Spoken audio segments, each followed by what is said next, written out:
For the introduction, and thanks for having me here. So today I will be talking about some statistical methods for solar flare prediction problem. I've been working on this for the past 4 to 5 years. I started this project when I was very early on in my career at University of Michigan. We started our initial conversations about space weather forecasting. And then we continued a lot of the works. And nowadays we're developing more principled statistical methods to actually solve this problem. So in this talk, I'll be mainly focusing on what are the data analytic challenges that we recognize over the years of analyzing this type of data, and also some of our efforts towards not completely solving, but towards solving this problem. So a lot of the work is actually in progress, though some of them already published. We have a very small group here, so feel free to interrupt whenever you have a question or any comments. So I'll start from here. Solar flares in active regions. So I'll start by introducing the general term called the space weather phenomenon. So the more commonly known weather within our atmosphere, typically like rain or snow or heat or wind, those are the local conditions around the Earth that's impacting us in a very straightforward fashion. But space weather is something at a larger scale that we do not really monitor on each day for our daily life, but actually it can come in the form of radio blackouts, solar radiation storms, and geomagnetic storms. And those are actually caused by disturbances from the sun. So in general, as I'm showing in this left-hand side figure here, the sun as a big ball of energy is impacting the Earth in multiple aspects. So this little ball here is the Earth. So the sun could have different kinds of eruptions or releases of energies in the form of solar flare events or coronal mass ejections or solar energetic particles, all kinds of radiation storms coming to the Earth. And that will impact the geomagnetic field around the Earth, which will result in, for example, aurora, which is one phenomenon that people actually love to see. But this is actually a space weather event. So in general, a solar flare event, this is typically a very intense and localized eruption of the electromagnetic radiation in the sun's atmosphere. And the flares typically occur in something called active regions. And these are often accompanied by coronal mass ejections, solar particle events, and other solar phenomena. And those are the things that actually impact the Earth, which I'll introduce momentarily. But here I just want to point out, get your attention into the local bright patches in the sun. So here, this is a loop that's actually representing a solar flare event on the solar surface. And here on this entire full disk of the sun, this entire imaging data that we're having, the few bright patches are more likely to give us solar flare events. So we sort of label them manually and call them active regions. And we, in the subsequent talk, we'll just say all of the solar flare events come from active regions. And the data that we'll be analyzing are actually with respect to those active regions. So here I just want to give a few examples of very strong solar flare events that happened over the past 20 years that's very close to us, and show what are the impacts of those solar flare events. So this is the most famous solar flare event in the literature, I have to say. It's called the Haunting Halloween Storms. It actually happened around Halloween time in 2003. And this is a solar flare event that's accompanied by the coronal mass ejections. And during these storms, aircraft has to be rerouted. And also the solar storm actually affected the satellite systems and caused the power outages in Sweden. So this, and also there was a very big observatory called the Solar and Helioseismic Observatory, the SOHO, where we get a lot of our solar data from, actually temporarily failed during this solar storm. So that's what was one of the major solar storms in the literature that caused a lot of impact for the Earth. And then in 2006, not far ahead, there was a X-ray sun flare for Christmas. So this is a major X-class solar flare. So in general, solar flare events are classified into B, C, M, X classes. So the X class is the strongest solar flare events that we have defined in the literature. And the X class flares can be very rare and super strong. So it disrupted the satellite to ground communications and the global positioning system navigation signals for about 10 minutes during this solar radiation. So that was a major disruption caused by this solar flare event. If we had known this far ahead of time, we could have taken actions to avoid all of the impacts or the harm, the destructive powers of these. And then more recently, back in 2020, there was something called a very expensive storm. The reason why we call it a very expensive storm is because this actually destroyed up to 40 Starlink satellites that are worth over $50 million shortly after the deployment of those. And this is what SpaceX actually witnessed. So this was a very expensive storm that caused a lot of loss in terms of dollars. And then more recently, in this particular solar cycle, in year 2023 itself, we have already observed quite a few major solar flare events. And actually, this particular solar storm that I'm showing here happened in March 23, 2023. That was just back 2 weeks ago. And this particular solar flare event caused very beautiful aurora. This is not really a solar flare event, but it's something related to solar storms. It resulted in a beautiful aurora, and this figure shows what people can see in Ontario, Canada. Typically, the aurora looks like the green patches, but this extreme one is giving us really beautiful colors. And you can even see those colorful displays as far south as in New Mexico and Arizona. So this is another space weather phenomenon, which is kind of distantly related to solar flare events. I put it here anyways, because we not only work on solar flare forecasting, we also monitor geomagnetic disturbances and study phenomena like aurora in our team. So I put it here as a motivating example.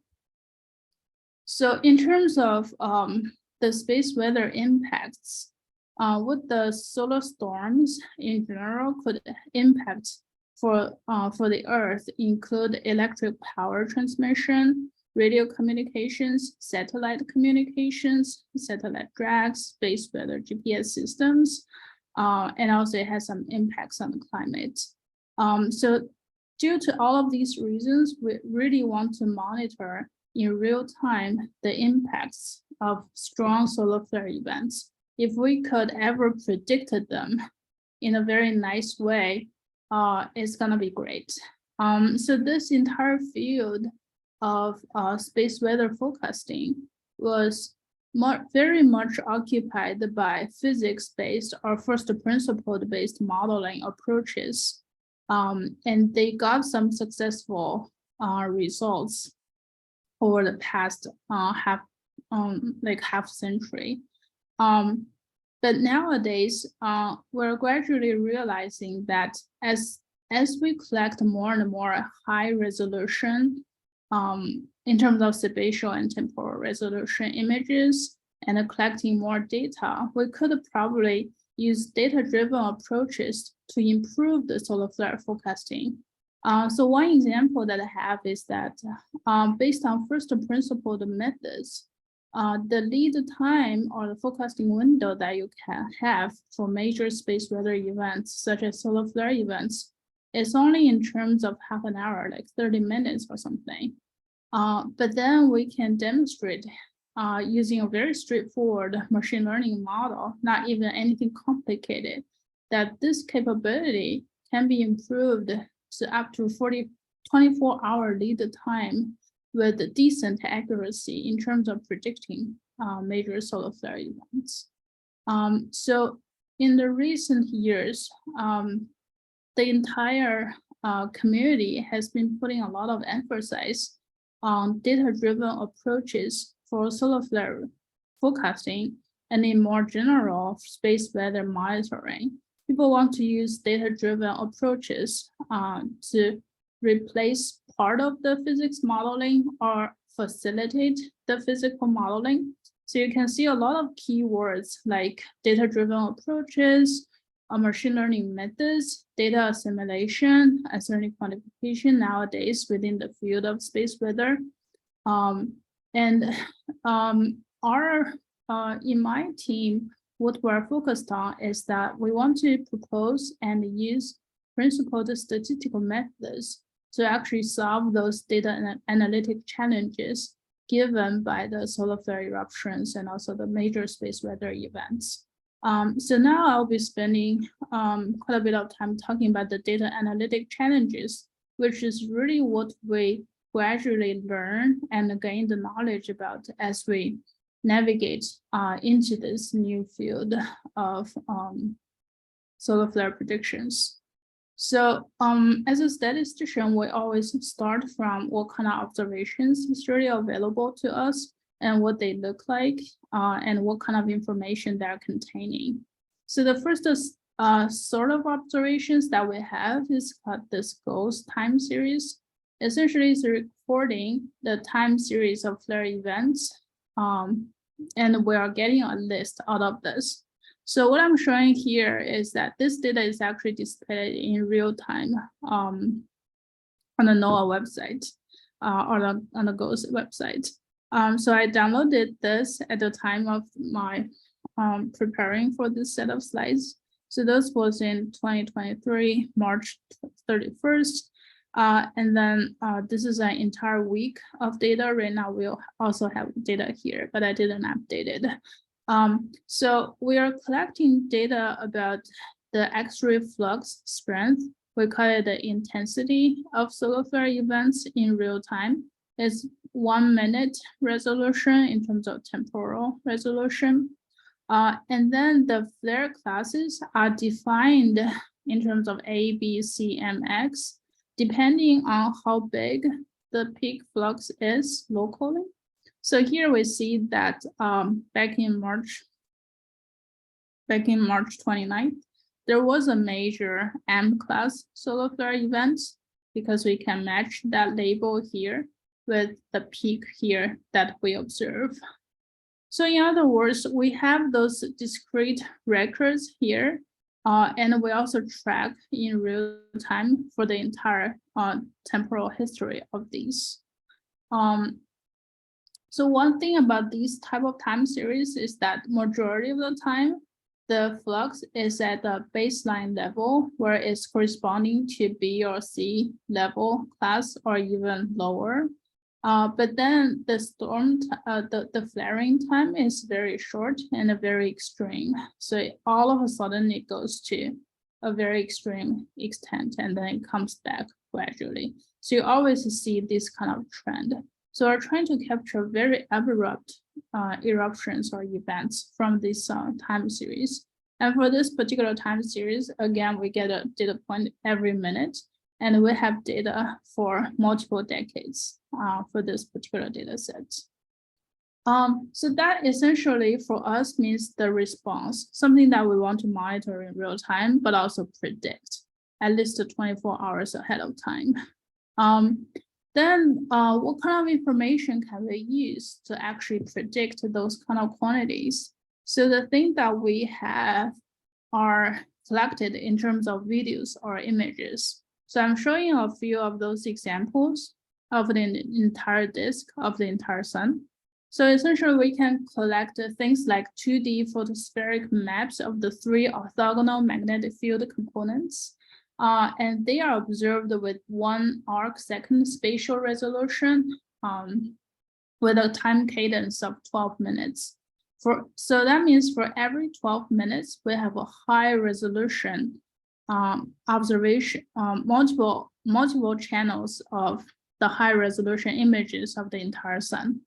And as I mentioned earlier, the region that we're actually interested in is the local bright patches on the sun, which are the local ones here, as I'm pointing at.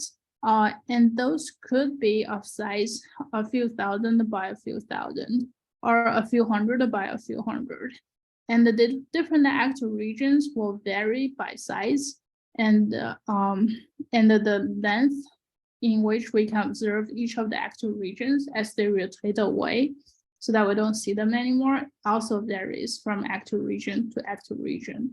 So the different active regions are showing a huge amount of heterogeneity among them in terms of the duration that we can observe them or in terms of the size of each of those active regions. And those are huge images or huge videos in terms of the volume of the data, especially that we're looking at solar flare events for the past solar cycle, that's like 10 years, 11 years, or 2 solar cycles. It's going to be a massive amount of images that we'll be dealing with.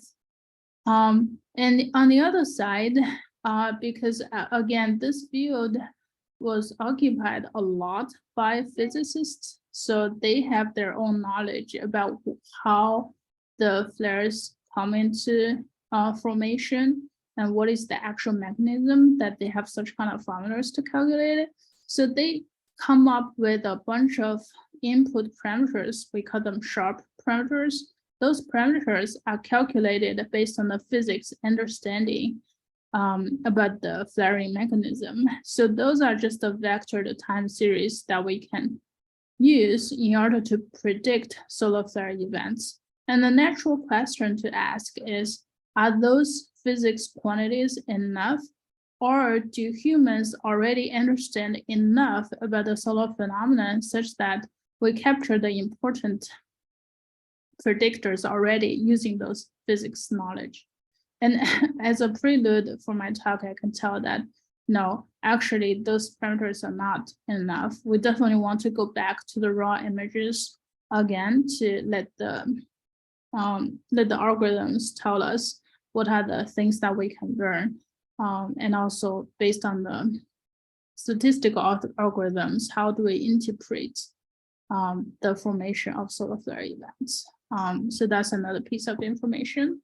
And then another challenge that we are faced daily with the solar flare prediction problem is the strong heterogeneity of the flaring patterns across the different years. They can be drastically different from year to year.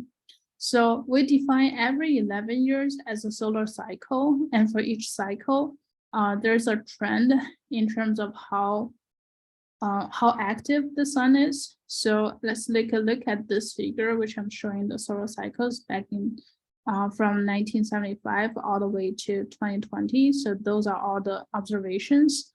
We're using the sunspot number to approximately show how active the sun is in general. So our past solar cycle was actually a pretty quiet solar cycle. And then NASA was actually predicting the upcoming solar cycle to be a super quiet solar cycle too, back in 2020. But then starting from 2021 all the way into 2022 and the beginning of 2023, people realized that the sun is actually far more active than what NASA actually predicted. It could be in its strongest solar cycle since the records began.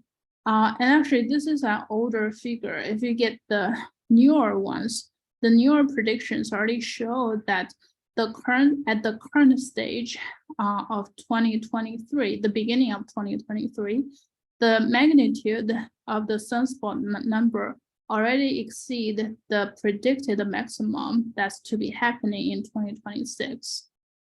So we're looking at in the near future a super active period of the sun that we definitely want to make accurate predictions about. But the thing is that in terms of training data perspective, our training data that we have collected intensively over the past 10 or 15 years, the actual high resolution images that I was talking about started being collected in 2010. So that means we're actually using a very weak solar cycle to be predicting a super strong solar cycle. So this kind of intrinsic discontinuity and the heterogeneity across the years in a different solar cycle caused some fundamental difficulties in terms of operational solar flare forecasting. And we're still working on this type of aspects. So here I have a zoomed in version of the active regions and also the different channels of the images that we will be using for solar flare monitoring and prediction. So this black-white ones is got the magnetic field information. This is the vertical direction of the magnetic field information. And for this one, the features that we'll be looking at is this contrast between the negative versus the positive polars. And there's something called a polarity inversion line, which we actually identified using a computer vision technique. And along this line, the contrasting pixels actually offer a lot of information, a lot of important information about the solar eruptions. So this is guided by physics. But then on all of the other channels, they have different enhancements and contain different sorts of information in there. And one question that we always want to answer through analyzing this kind of data is there any useful information across all of these channels that the magnetic field information does not really carry?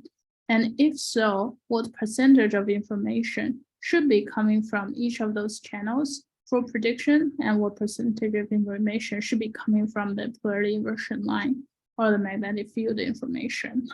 So this is also something that we work on. So, and also, of course, those channels give us a very large volume of data. I think my slide title is a little bit displaced. Young Chen, may I ask a quick question? Yeah, sure. On your prior slide, you talked about the magnetic parts. Are the other parts electromagnetic radiation in different wavelengths? Yeah, they are essentially converted into temperature maps at the different wavelength. Okay. Yeah. Thank you. So yeah, so those could be, for example, this AIA 131 channel could be used as a proxy of the flux intensity if you just aggregate all of those pixels. But yeah, that's the temperature map information after some simple physics equation conversion into those. We did a bit of processing with our collaborators on those images and come up with our the actual images that we use in our model to make sure that these are all interpretable quantities that are important. They sure are swirly.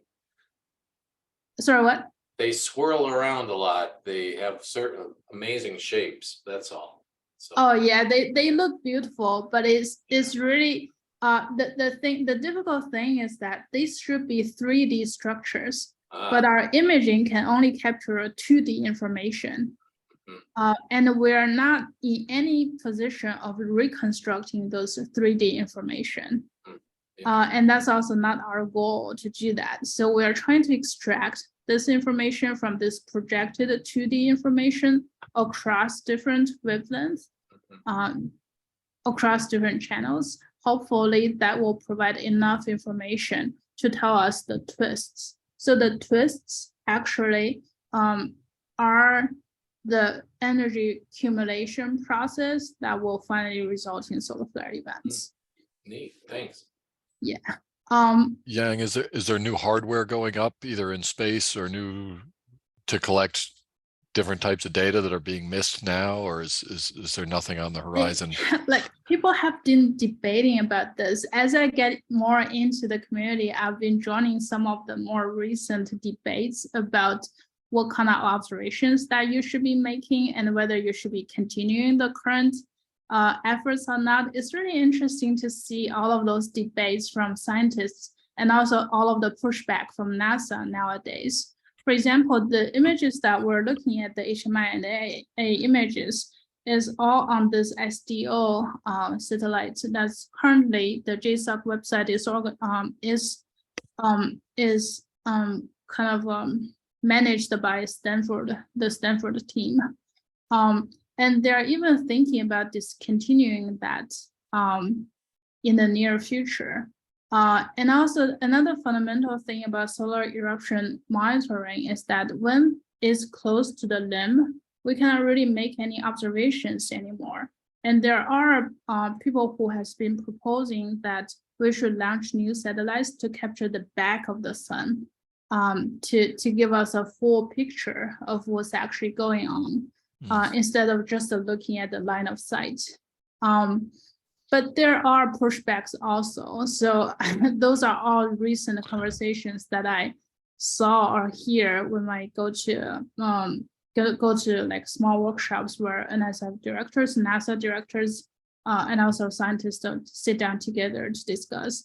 So I don't think I'm offering any answer to your question, but in general, the field don't really have a consensus of what should be done because all of these observations are super expensive to get.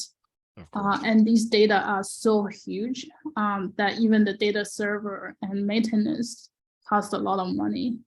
And there's also the issue of if you put up additionally more sensitive equipment, how do you radiation harden that to provide additional sensitivity, but not so sensitive that it's destroyed by the very flare?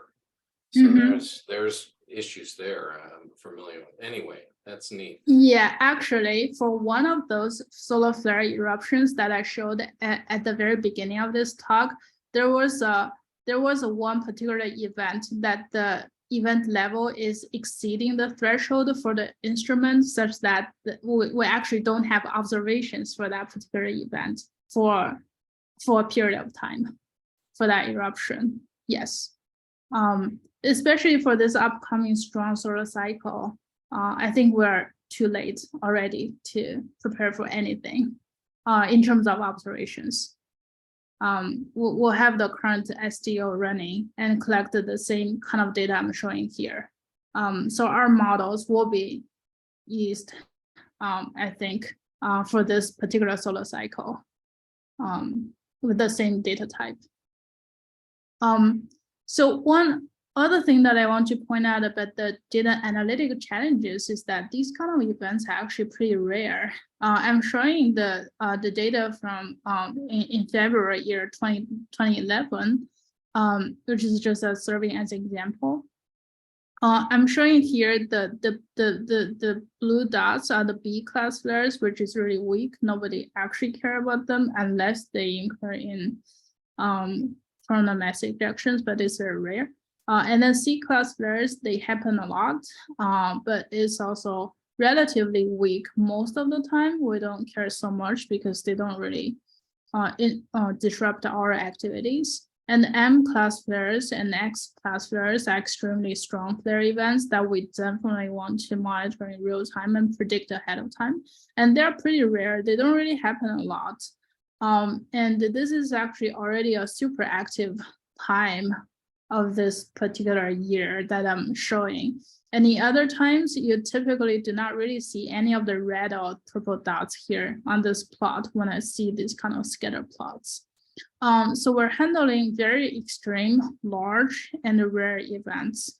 And recently we have been learning a lot of things from extreme value theory, looking at the tail distribution and trying to figure out how to model this kind of phenomenon. So an overview of our work includes several aspects. We started from feature engineering, trying to understand what are the important precursors for solar flare events for us to build our model. So we started from physics features and combined them with machine learning approaches and statistical methods to actually figure out what are the important features and show with baseline machine learning models or statistical models, how do those features perform in practice? And of course, we work on flare classification and prediction problems using those features. And we try to handle high dimensional images by representing them into tensor formats, and then try to impose sparsity structures to handle those high dimensional images to extract the essential signals out of them.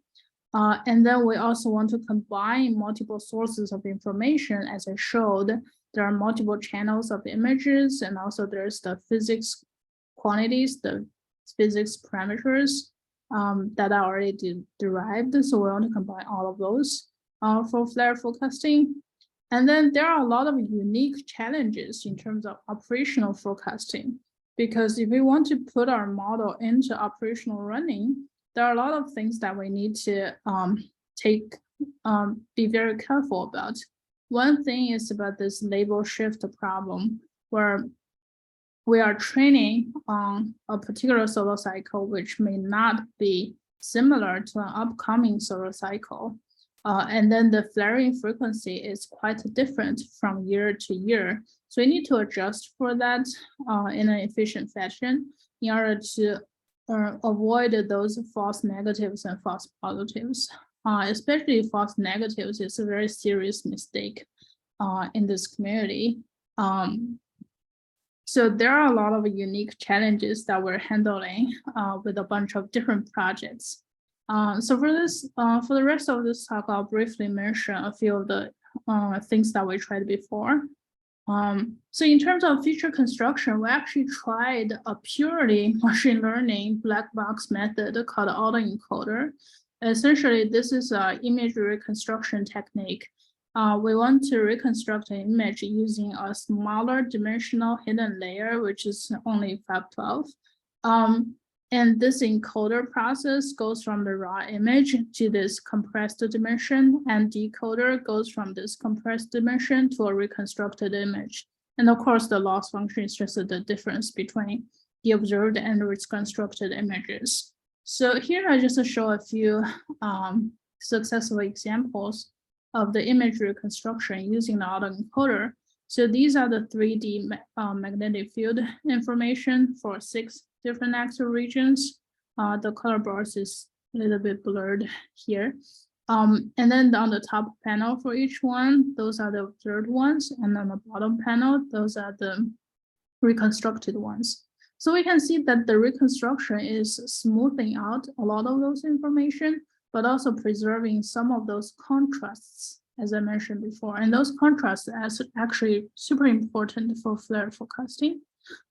So we can show that the autoencoder extracted features could perform reasonably well, but not totally comparable to other type of algorithms. So like a blinded machine learning algorithm here can do some sort of feature extraction, but not super efficient. So what we did next is that we want to get more interpretable features.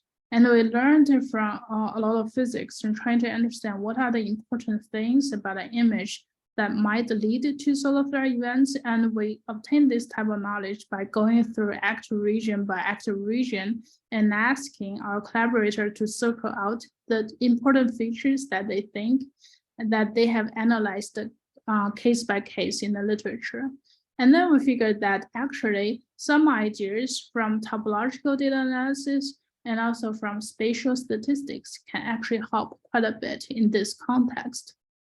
So we just borrowed some ideas from topological data analysis and spatial statistics and constructed a bunch of features from those raw feature those raw maps from different channels.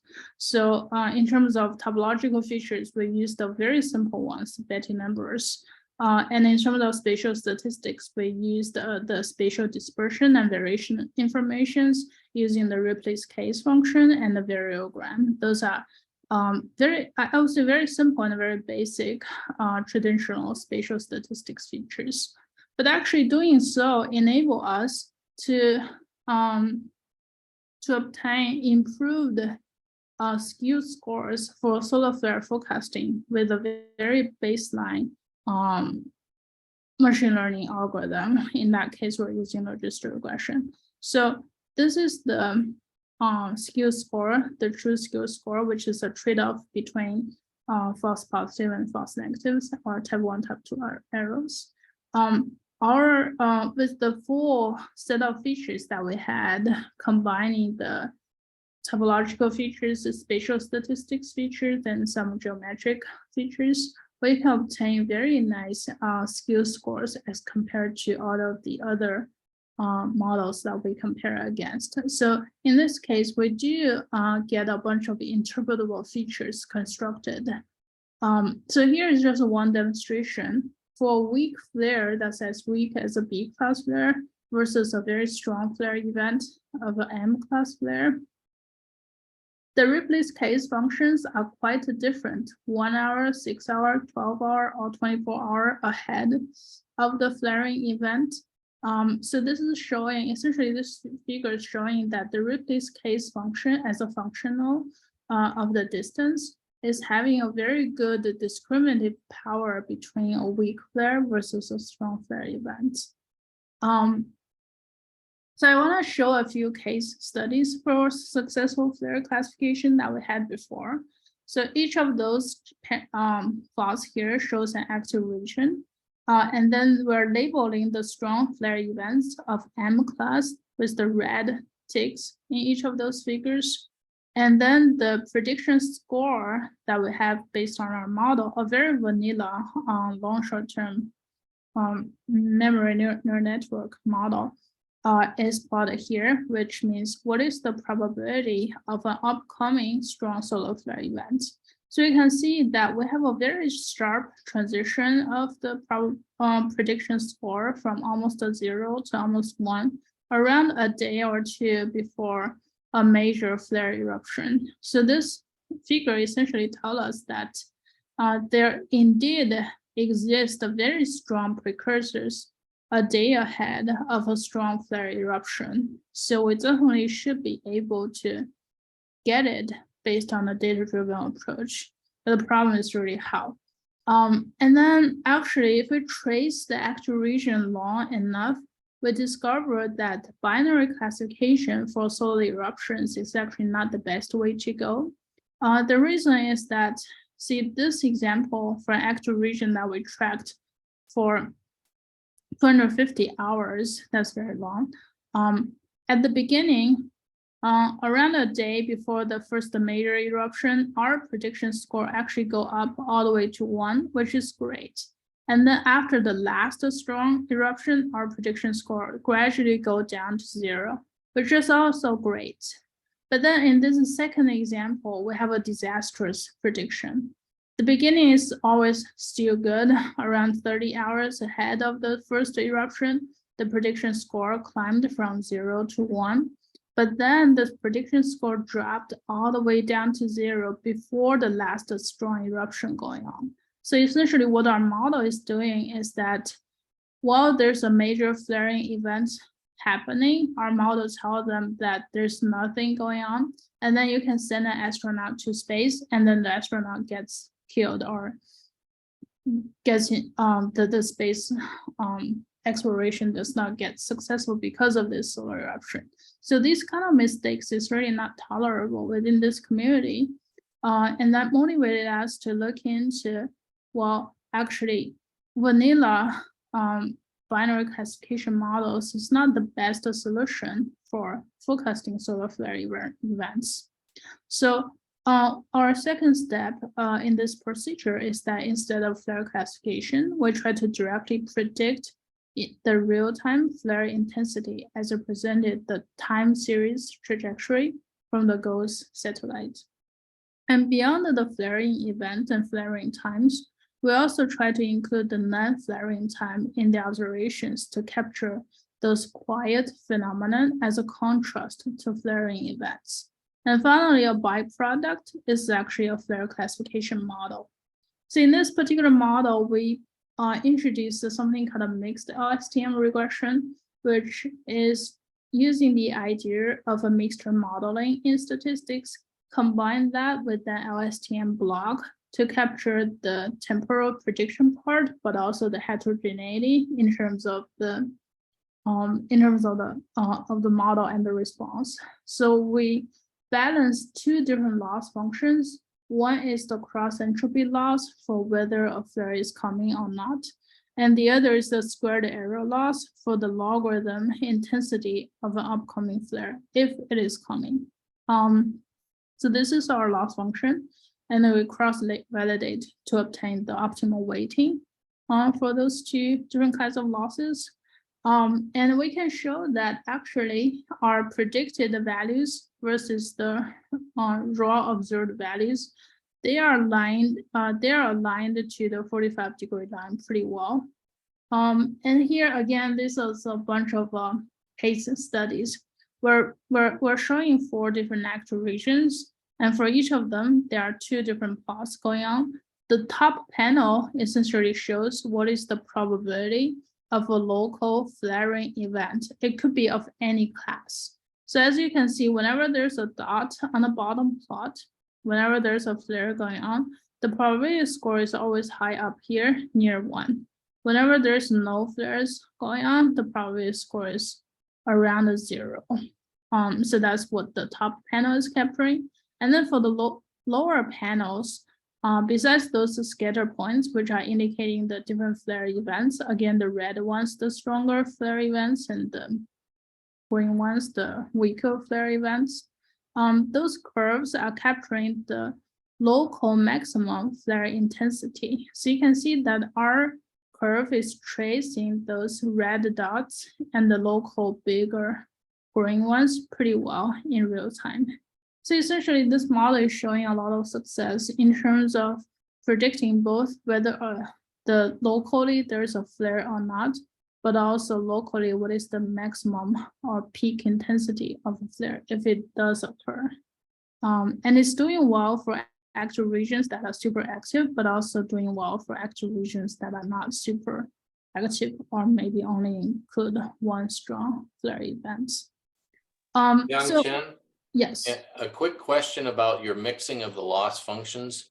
Mm-hmm. And if it's wrong, I don't want to take up too much time. I was wondering, you mixed 2 times the cross entropy and the squared error loss. I wonder if one is, it's more like probability of occurrence and the other one is more like a severity. Is that kind of it? Yeah, okay. Exactly. Yeah. Okay.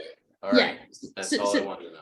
Yeah, exactly. That's why we need to reweight those 2 different losses really carefully in order to do the prediction. So there's a lot of delicate technical details in terms of how you separate your training with the validation data to make sure that they are that the trained weights are proper to make the predictions that we want. Thanks. Yeah, but that's a good summary. Thanks.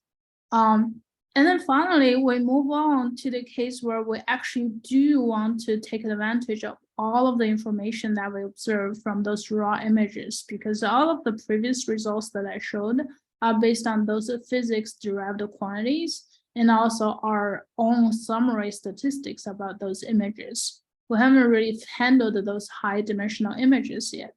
So for this piece of work, we're actually trying to represent this multi-channel images as a 3-mode tensor, and the tensor has the weight, has the height, the width, and the channel information in there. And here we're dealing with the 13 channels, and then the height, of course, the height and width are higher dimensionals. So we try to combine 2 different techniques for this particular modeling strategy. The first technique is tensor contraction. So essentially, we try to contract the tensors dimension by dimension by multiplying a matrix to the first mode of the tensor to make it shorter on the lower dimensional on the first mode, and then do the similar thing, multiplying another matrix to the second mode of the tensor to make the second mode dimension a lot smaller. And then for the third mode, which is channel, we don't really need to do any dimension reduction because the dimension is only 13. So we're keeping this third mode of this particular tensor for this problem. And on the other side, we also do not want to make any parametric assumptions such as like linear regression or something like that for this difficult problem for Fourier prediction, because the nonlinear dependency structure should be captured and it should be self-learned from this model. So we take advantage of Gaussian process regression on top of this compressed tensor. So we essentially model a Gaussian process regression. We essentially adopt a Gaussian process regression on top of these compressed latent factors. That's the HX that we define here, which is also the Z, that's the latent contracted factors. And we take advantage of this tensor architecture to represent our covariance matrix in terms of Kronecker products. So this enables further reduction of dimension for us by just taking advantage of this tensor representation, tensor structure. So we don't want to do any of the vectorization thing because it's super time consuming and computationally intensive. So here I just want to demonstrate some numerical results that we got. This is a raw figure trying to show what the different channels averaging over all of the weaker solar flares are looking like. And then this is the result of averaging all of the stronger solar flare events. So you can tell that there's like a key difference between those two types of flaring events. And the different images are containing supplementary information in there.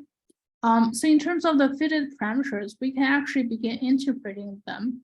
For example, here I'm trying to highlight with the blue with the black bands, but the key information that's captured by the model, essentially, the model is essentially telling us the boundary of the bright regions, and also the width and the size of the bright regions, and trying to use them as the predictors for strong eruptions, which is actually making sense.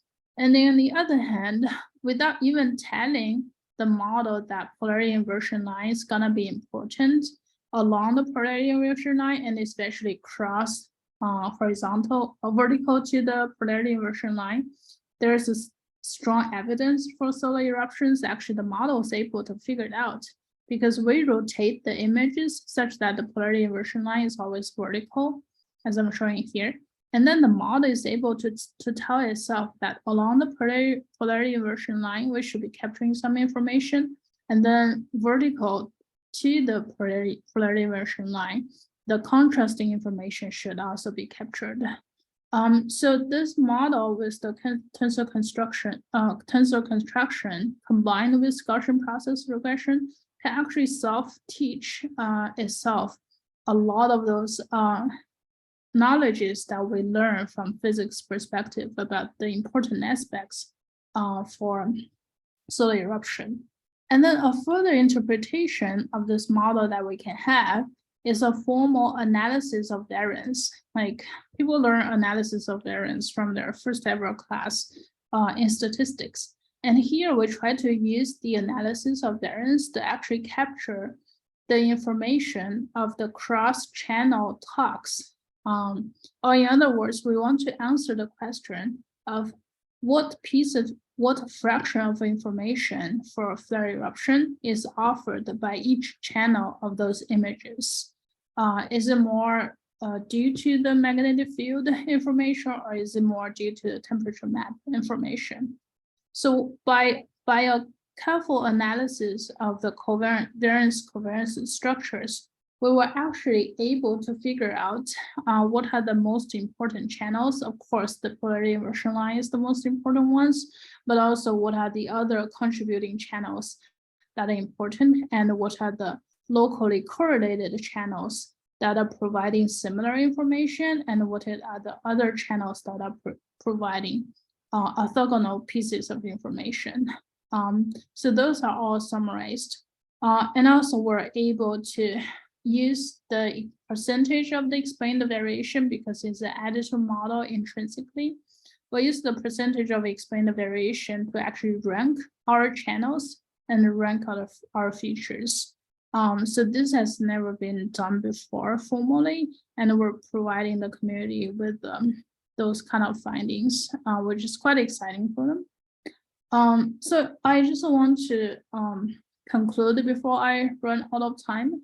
We're trying to do innovative integrative analysis with both the magnetic field images and the temperature map information nowadays.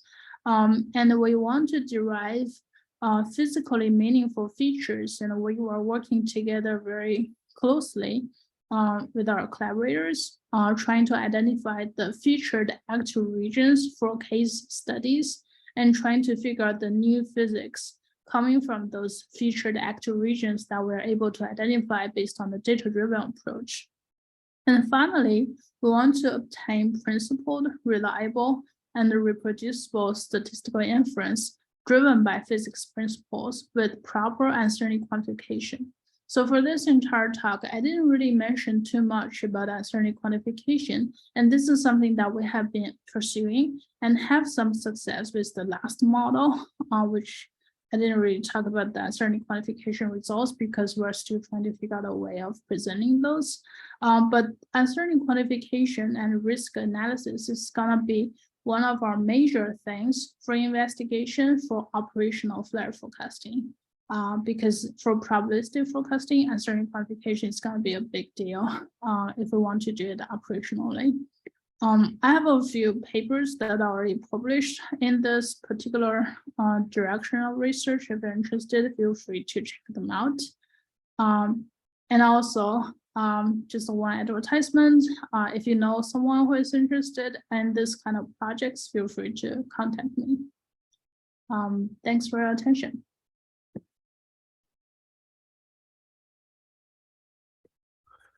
Thank you very much for the talk. I'm no longer an undergraduate or graduate student, so I can't apply. I'm curious, what code or what languages are you using to do this? Are you able to just use some basic statistical packages like R or Python, or did you have to, break into C or some other language to get this stuff to work? It does seem like massive data problems.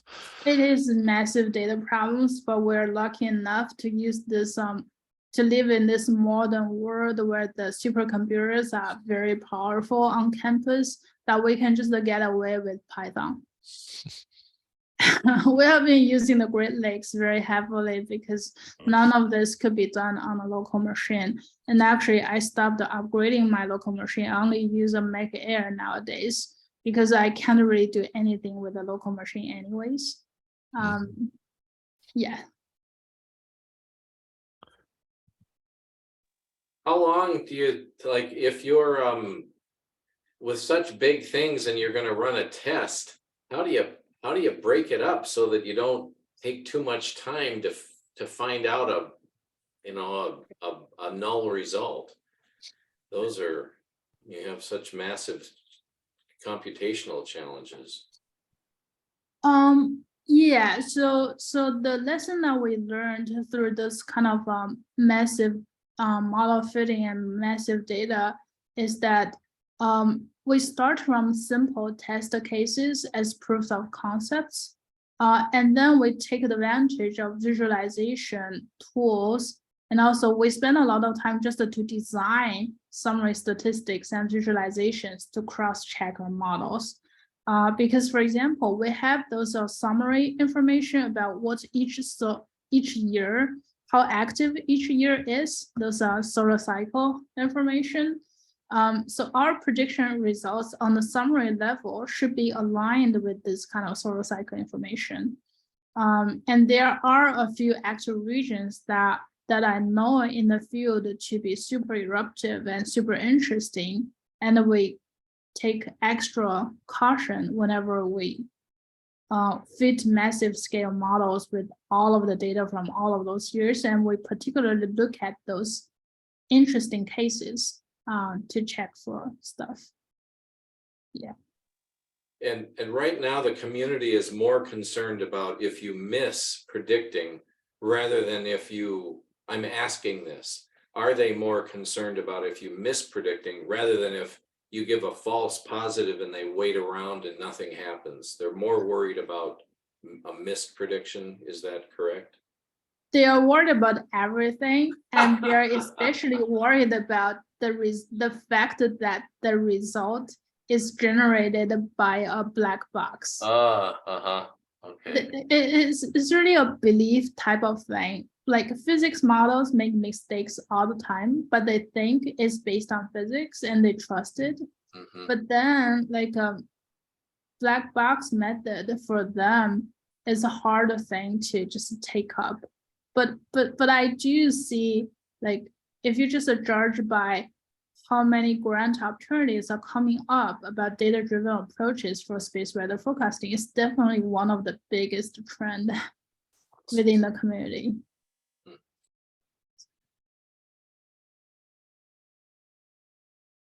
I just wanted to make sure all the participants saw Chris's message that if you want to ask a question, he'll unmute you.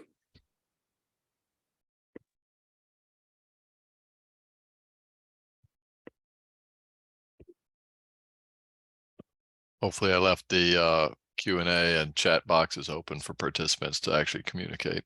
There's so many options on setting up these things that I hope it's not all one way. Yeah, I saw it. As far as this sunspot activity graph that's on here relative to the intensity predictions that you were doing, is it just not interesting, say in 2020 when there are so few sunspots, or it's still the predictions are still crucial because even though they're rare, the sunspots or the disruptions are still intense? Yeah, they're still intense. It's just that the number of incidences is not as big. Yeah, but there are still some famous events around those times. It's not zero because it's really the magnitude of this entire thing. When you're contrasting some big values with smaller values, the smaller ones looks like zero, but actually it's not. Yeah. But we're entering, I have a better figure than this one, combining the data from 2023. We're entering into this phase that's really, really strong. With a forecasted peak around 2026 or 2025. I better stay inside. Oh, it's not going to cause so much harm to you unless you're going to join, put yourself to Mars or something. Yeah, that's right. I didn't apply for that job either. Right. All right. Well, thank you very much for your talk. I learned quite a lot, and this is from somebody whose brother works on satellites that go up, and so I've heard quite a bit about these solar flares. But this was really great to hear what the data side is of everything that's going on here. It's really nice. Thanks again, and to all the attendees. I hope to see you again April 25th for Kirby's talk, and then on March 13th for the workshop. Please look for announcements. May 13th. Jeez, yeah, thank you. Yeah. Well, at least I only missed by a couple months. You were saying 2022 just a little bit ago. You were off by a year. Yes, that's right. Anyway, great. Thanks for joining us, everybody, and see you again soon. Thank you, Yang. This was very interesting. Thank you.